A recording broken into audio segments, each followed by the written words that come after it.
I'm going to start making these mini biographies about people that would be interesting in the terms of strength. Some people you've heard of, some people you might not have heard of. And I remember it had to be at least 6 to 8 months ago, someone asked me a question about the Great Gama. So for those of you that don't know, the Great Gama is, I thought he was a fake person, but he was a real person. I thought he was like a myth. He's one of the greatest wrestlers of all time. He was a legendary figure in the world of Indian wrestling, and as you can tell by me making this video, his legacy still lives on.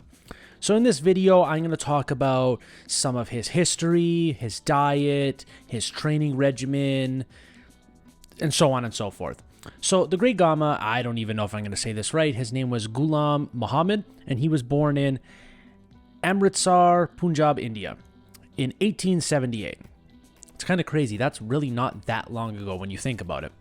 He was born into a family of wrestlers and began his training at a very young age, which is very common for wrestlers. I swear they come out of the womb shooting double legs. He quickly gained a reputation as a strong and skilled wrestler, and his career took off. So Gama was known for his incredible strength and endurance, and he would lift, on record, who knows, it's not like they had video cameras back then, he could lift a 1,200-pound stone with ease. That might be a bit of a stretch, but who the fuck knows? And could perform over 5,000 Hindu-style squats in a single day. He's also known for his rigorous training regimen, which includes running, swimming, and wrestling for hours on end. So Gama's wrestling career began in the early 1900s. He was quickly a dominant force in the world of wrestling, winning numerous championships and defeating some of India's best wrestlers of all time. He was particularly known for his pehlwani style of wrestling, which emphasized strength, endurance, and technique.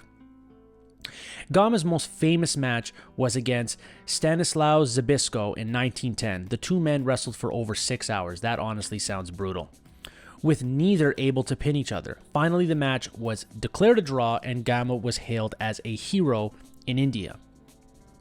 Gama continued to dominate the wrestling world for several more years, winning countless championships and defeating many of the best wrestlers in the world. He retired wrestling in 1958 at the age of 74. The Great Gama was truly a legend of wrestling and a man who embodied the spirit of strength, endurance, perseverance. His impact in the world of wrestling is still felt today, and his legacy lives on through many of his achievements and his influence on future generations of wrestlers. Let's get into his workout routine. He had a lot of running, swimming, and bodyweight exercises such as push-ups, sit-ups, and squats. He would typically start his day with a long run, several miles at a time, and he could swim for several hours of the day, with help build up his endurance and strengthen his muscles. In addition to these exercises, Gama also practiced a variety of drills and techniques when it came to wrestling. He would often spend several hours a day practicing different moves and holds, as well as sparring with other wrestlers. He would also frequently train with heavy stones and other objects to build his strength. One of the most unique aspects of Gama's workout routine was his diet. He was known to his strict adherence to a vegetarian diet, boo, boo, which he believed to help him build his strength and stamina. His diet consisted primarily of milk, ghee, which is clarified butter, grains such as wheat and barley. Overall, the Great Gama's workout routine was characterized by his intensity, focus, building strength, endurance, technique. His dedication to his craft and commitment to his physical fitness are a testament to his incredible skill as a wrestler and his enduring legacy as one of the greatest athletes of all time. So let's just look back at his workout routine.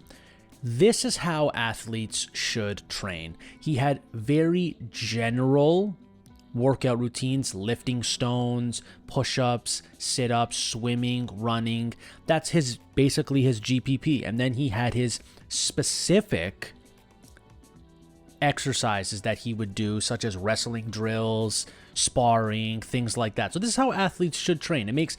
It's no surprise to me that this is how he trained.